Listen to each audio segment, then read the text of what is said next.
Proclamação do Evangelho de Nosso Senhor Jesus Cristo, segundo Mateus. Glória a vós, Senhor. Naquele tempo, Jesus foi à região de Cesareia de Filipe e ali perguntou aos seus discípulos: Quem dizem os homens ser o Filho do Homem? Eles responderam: Alguns dizem que é João Batista, outros que é Elias, outros ainda que é Jeremias ou algum dos profetas. Então Jesus lhes perguntou: E vós quem dizeis que eu sou? Simão Pedro respondeu: Tu és o Messias, o Filho do Deus vivo. Respondendo, Jesus lhe disse: Feliz és tu, Simão, filho de Jonas, porque não foi um ser humano que te revelou isso, mas o meu Pai que está no céu. Por isso eu te digo que tu és pedra, e sobre esta pedra construirei a minha igreja, e o poder do inferno nunca poderá vencê-la. Eu te darei as chaves do reino dos céus. Tudo que tu ligares na terra será ligado nos céus. Tudo que tu desligares na terra será desligado nos céus. Jesus então ordenou aos discípulos que não dissessem a ninguém que ele era o Messias. Jesus começou a mostrar aos seus discípulos que devia ir a Jerusalém e sofrer muito da parte dos anciãos, dos sumos sacerdotes e dos mestres da lei, e que devia ser morto e ressuscitar no terceiro dia. Então Pedro tomou Jesus à parte e começou a repreendê-lo, dizendo: Deus não permita tal coisa, Senhor, que isto nunca te aconteça. Jesus, porém, voltou-se para Pedro e disse: Vai para longe, Satanás.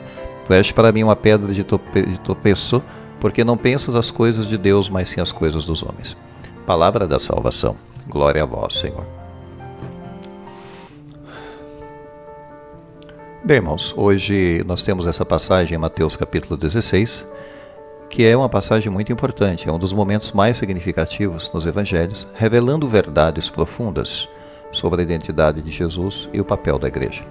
Nesse trecho vemos Jesus interrogando seus discípulos sobre sua própria identidade e em seguida sendo confrontado com a negação de sua paixão e morte. A confissão de Pedro, entre aspas, tu és o Messias, o Filho do Deus vivo, é um marco fundamental na história da igreja. Pedro, movido pelo Espírito Santo, reconheceu a verdadeira identidade de Jesus, não como mero profeta, mas como Filho de Deus, o Messias prometido.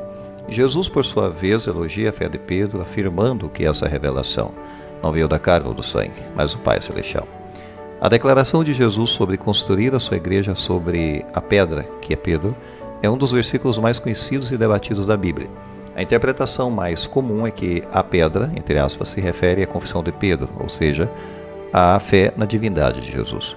Assim, a igreja é construída sobre este fundamento sólido e inabalável.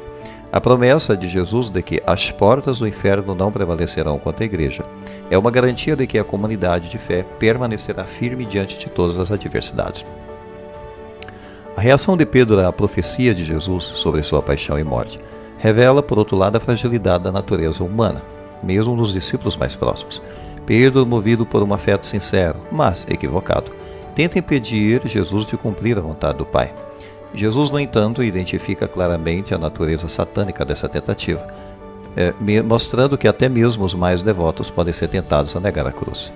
As lições para hoje podem ser as seguintes. Primeiro, a confissão de Pedro nos convida a reafirmar nossa fé em Jesus Cristo como Filho de Deus e Salvador do mundo. Segundo, a igreja é construída sobre a rocha da fé em Cristo e é o corpo de Cristo na terra. Terceiro, seguir a Cristo implica em negar a si mesmo e tomar a sua cruz. Quarto, a luta contra o pecado e as tentações do mundo é uma realidade para todos os cristãos. Quinto, a promessa de Jesus de ressuscitar no terceiro dia nos dá a certeza da vitória sobre a morte.